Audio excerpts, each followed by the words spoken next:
नमस्कार, मी ॲडव्होकेट विशाल मोहिते या ठिकाणी आलो आहे. मगाशी एक व्हिडिओ केला होता की घोरपडे साहेबांना फोन केला. या ठिकाणी वांगीमधील तालुका कडेगाव जिल्हा सांगलीमधील घटना आहे.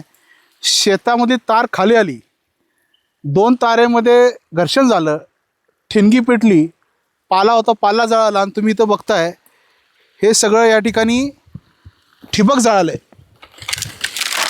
हे ठिबक पूर्णपणे जळालं आहे. शेतकऱ्याचं फार मोठ्या प्रमाणात नुकसान झालेलं आहे. मी आत्ताच MSEBच्या अधिकाऱ्यांना कडेगाव इथे फोन केला होता. त्यांना मी या व्हिडिओद्वारे ताकीद म्हणा, सूचना म्हणा, धमकी म्हणा मी या ठिकाणी देतो आहे. उद्याच्या उद्या यातील जो तारांचा विषय आहे, खाली आलेल्या तारांचा विषय, तारा तुटण्याचा विषय किंवा घर्षण असलेला तारा, हा जर भाग दुरुस्त केला नाही तर वांगीतील ग्रामस्थातर्फे फार मोठं आंदोलन होईल. शेतकरी एवढा कंटाळला आहे. गेले 20 ते 25 दिवसापासून ही सगळी प्रोसेस चालू आहे. या ठिकाणी अधिकारी येत आहेत, बघतायत, वायरमॅन येतोय, बघताय, पण MSEBवाले दखल घेत नाही. शेवटी लागलेली आग विझवण्यासाठी हा चेंबर चालू केला. तो चेंबरही जळलेल्या अवस्थेत आहे. अतिशय वाईट अवस्था या ठिकाणी झालेली आहे. पण जर अधिकारी जागे होत नसतील, लक्षात ठेवा, मी म्हणतोय हे सरकार देवाभाऊचं आहे आणि मी स्वतः भाजपाचा जिल्हाध्यक्ष आहे किसान मोर्चाचा. जर अधिकाऱ्यांनी हे तात्काळ या ठिकाणी दुरुस्त केलं नाही, डाम शिफ्ट केला नाही, डाम योग्य ठिकाणी बसवलं नाही आणि ज्या हाय व्होल्टेज ताराचं नियोजन केलं नाही तर आमच्यासारखं वाईट कोण नाही, हा इशारा देतोय. ही दयनीय अवस्था आहे. त्यांनी वास्तविक बांधावरती यायला पाहिजे, बघायला पाहिजे.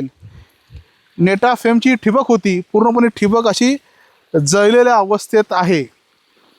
उद्या 10 वाजता आम्ही सर्व शेतकरी या विषयासाठी कडेगाव MSEB ऑफिसला, जे डोयफोडे साहेब आहेत त्यांचं बोलणं झालं आहे.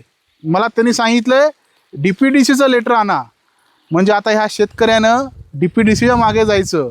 लाज वाटली पाहिजे सांगण्यापूर्वी. DPDC कोणासाठी असते हो? यांचं काम नाही का अधिकाऱ्यांचं? सुमोटो एखाद्या प्रकरणावरती का कारवाई करू शकत नाही? दोन्हीही तुम्ही इंजिनियर आहात, लाखो रुपयांचे गलेलट्ट पगार घेताय. हा शेतकरी बिचारा आहे, शेतात धान्य पिकवतोय, कधी भाव असतो कधी नाही, तरी पण हा जिद्दीनं या ठिकाणी शेती करतोय. त्याचं हे नुकसान होतं आणि तुम्ही त्याला म्हणताय DPDCचं लेटर आण, आमदाराचं लेटर आण. बोला की नाही? आमदाराचं लेटर आण म्हणताय. आमदारांचं लेटर आणा. हां, हे आमदार खासदार आमच्यासाठी आहेत, आमचे सेवक आहेत, आमचे नोकर आहेत. अधिकाऱ्याला सांगताना जीभ जड झालं पाहिजे, लाज वाटायला पाहिजे होती. पण या शेतकऱ्यांच्या पाठी हे शेतकरी एकटे नाहीत, आम्ही त्यांच्या पाठी भक्कमपणे उभे आहोत. जर अधिकाऱ्यांना चांगल्या भाषेत समजत नसेल तर त्यांना ज्या भाषेत समजतं ती भाषा आम्ही वापरू. उद्या एक मोठं ठिय्या आंदोलन आम्ही करणार आहे. आमचं म्हणणं एकच आहे, झालेल्या प्रकारांची नुकसान भरपाई द्या. 2, जे खांब मगाशी मी दाखवले, तारा खालेले हाय व्होल्टेज तारा आहे. अहो, एखादं मरल ना, मरणाची वाट बघताय का? ही कसली, हा निव्वळ भिकार चोटपणा या प्रशासनाला दिसून येतोय. याद राखा, तुम्हाला लाईनीत आणावं लागेल आम्हाला आणि त्यासाठी शेतकऱ्यांनी आता सूत्र हातात घेऊन तुम्हाला जागा करण्याची वेळ आलेली आहे. अर्ज दिला कधी होणार काम? लगेच काम चालू व्हायला पाहिजे. सरकार तत्पर आहे, पण अधिकारी तुम्ही सुस्तावलेले आहे. तुम्ही सुस्तावलेले, तुमची सुस्त काढण्यासाठी आम्ही उद्या येतोय. धन्यवाद.